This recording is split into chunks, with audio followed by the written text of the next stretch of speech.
بسم اللہ الرحمن الرحیم۔ شروع اللہ تعالیٰ کے نام سے جو بڑا مہربان اور نہایت رحم کرنے والا ہے۔ دا فرسٹ اسلام کے ناظرین، السلام علیکم۔ دوستو، آپ نے بہت سے فیصلے دیکھے ہوں گے، لیکن آج کا فیصلہ کچھ منفرد ہے۔ تمام دوستوں سے گزارش ہے کہ ویڈیو کو آخر تک لازماً دیکھیے گا، کیونکہ آپ کو آخر میں ایک بہت ہی قیمتی سبق ملے گا۔ تو آئیے بغیر وقت ضائع کیے بات شروع کرتے ہیں۔ ناظرین، بہت پہلے کی بات ہے کہ یمن کے شہر میں ایک نیک اور شریف آدمی رہتا تھا۔ یہ شخص ایک ماہر درزی تھا اور اس کے سلے ہوئے کپڑوں کی دور دور تک دھوم تھی۔ اس کا پورا نام کسی کو معلوم نہیں تھا، لیکن لوگ اسے خاموش درزی کہتے تھے، کیونکہ وہ بہت کم بات کیا کرتا تھا اور اسی نام سے مشہور تھا۔ وہ زیادہ تر امیر خواتین کے لیے قیمتی لباس سیتا تھا جو بہترین ریشم سے بنے ہوئے ہوتے تھے۔ ان ملبوسات کے لیے وہ عام طور پر کپڑا بھی خود ہی خرید کر لاتا تھا۔ علاقے کے تمام امیروں، وزراء کی بیٹیاں، بیویاں اور خواتین کا لباس وہی درزی سیتا تھا۔ ایک دن درزی کپڑا خریدنے کے لیے بازار گیا۔ اسے ایک امیر تاجر کی بیٹی کے شادی کے جوڑے کے لیے خاص کپڑے کی تلاش تھی۔ کافی دیر بازار میں گھومنے کے بعد اسے ایک خوبصورت ریشم کا کپڑا پسند آ گیا۔ اس نے کپڑا خریدا اور اپنی ہاتھ گاڑی میں رکھ لیا۔ یہ ہاتھ گاڑی لکڑی سے بنی ہوئی ایک ٹرالی نما چیز تھی جس میں لوگ اپنا سامان رکھا کرتے تھے۔ کپڑا ہاتھ گاڑی میں رکھنے کے بعد درزی نے ایک اور پسندیدہ کپڑا تلاش کرنا شروع کیا۔ جب وہ دوسرا کپڑا خرید کر اپنی ہاتھ گاڑی کی طرف مڑا تو وہ غائب تھی۔ درزی نے ہر طرف تلاش کیا، لیکن کہیں کوئی سراغ نہ ملا۔ وہ بہت چیخا چلایا اور راہ چلتے لوگوں سے پوچھا، لیکن کوئی اس کی گاڑی اور اس میں رکھے قیمتی کپڑے کے بارے میں کچھ نہ بتا سکا۔ یہ پہلی مرتبہ نہیں تھا کہ وہ اس طرح بازار میں گھوما کرتا تھا، لیکن پہلے کبھی ایسا واقعہ پیش نہیں آیا تھا۔ اس لیے دکانداروں کے ساتھ ساتھ وہ خود بھی بڑا حیران و پریشان تھا۔ ہاتھ گاڑی کی چوری کی خبر بازار سے پورے شہر میں پھیل گئی اور ہر کوئی اس کے بارے میں بات کرنے لگا کہ یہ کام آخر کس نے کیا ہوگا۔ درزی کو اداس اور پریشان دیکھ کر اس کے چند دوست شہر کے قاضی کے پاس پہنچ گئے، جن کی انصاف پسندی کا شعلہ دور دور تک تھا۔ قاضی صاحب مشکل سے مشکل مقدمہ بھی فوراً حل کر لیا کرتے تھے اور شہر کے سبھی لوگ ان کی ذہانت کے قائل تھے۔ جب مقدمہ قاضی صاحب کے سامنے پیش کیا گیا تو انہوں نے درزی کو عدالت میں بلوایا اور اس سے ساری تفصیل سنی۔ ساری باتیں سن کر قاضی صاحب نے حکم دیا کہ ان تمام لوگوں کو عدالت میں فوراً پیش کیا جائے جو چوری کے وقت درزی کے ساتھ بازار میں موجود تھے۔ ان میں بازار کے دکانداروں کے ساتھ عام شہری بھی شامل تھے۔ جب تمام لوگ عدالت میں پہنچ گئے تو قاضی صاحب نے کارروائی شروع کر دی۔ عدالتی کارروائی شروع کرنے سے پہلے قاضی صاحب نے اچھی طرح سے تسلی کر لی کہ تمام افراد وہاں پہنچ گئے ہیں یا نہیں۔ سب لوگ ادب کے ساتھ خاموشی سے بیٹھے تھے، کیونکہ وہ قاضی صاحب کا بہت احترام کیا کرتے تھے۔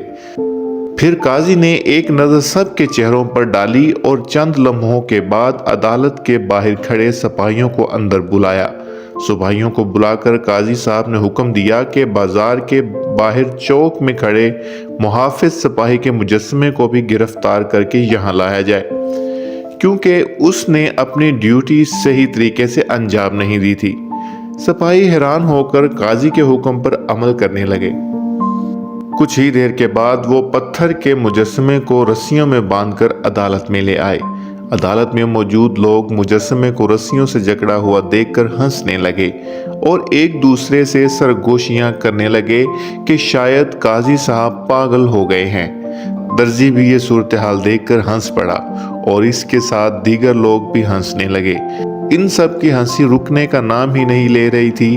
قاضی صاحب نے خاموشی سے چند لمحے انتظار کیا، پھر بلند آواز میں حکم دیا، خاموش! عدالت کی کارروائی شروع ہو چکی ہے۔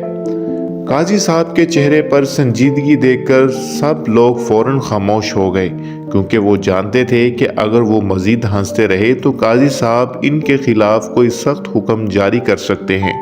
جب عدالت میں سب لوگ خاموش ہو گئے تو قاضی صاحب نے کہا، تم سب نے عدالت کی توہین کی ہے، لہٰذا تم سب کو اس جرم کی پاداش میں جرمانہ ادا کرنا پڑے گا۔ قاضی صاحب نے کہا کہ ہر شخص کو اپنے کپڑے کا ایک ایک ٹکڑا عدالت میں جمع کروانا ہوگا۔ سب لوگوں نے اس قاضی صاحب کا انوکھا حکم سن کر سکون کا سانس لیا، کیونکہ انہیں لگتا تھا کہ شاید ان کے لیے کوئی سخت سزا تجویز کی جائے گی۔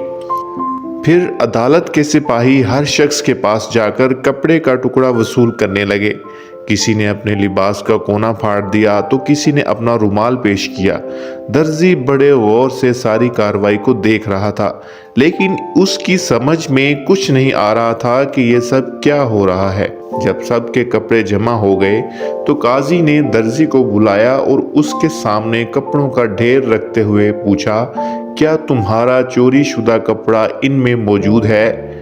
درزی کپڑوں کو دیکھنے لگا اور اچانک زور سے چلایا، یہ میرا کپڑا ہے۔ اس کی نظر ایک شخص کے ہاتھ میں دبے قیمتی سلک کے ایک چھوٹے سے ٹکڑے پر جا ٹکی تھی۔ قاضی صاحب نے یہ سن کر کہا، اس کا مطلب ہے کہ ہم نے چور کو تلاش کر لیا ہے۔ عدالت میں موجود چور نے خاموشی سے اپنی گردن جھکا لی۔ وہ سب کے سامنے شرمندہ ہو رہا تھا اور عدالت میں موجود سبھی لوگ اس قاضی کی ذہانت کو داد دے رہے تھے کہ کیسے انہوں نے اتنے پیچیدہ مقدمے کو منٹوں میں حل کر دیا ہے۔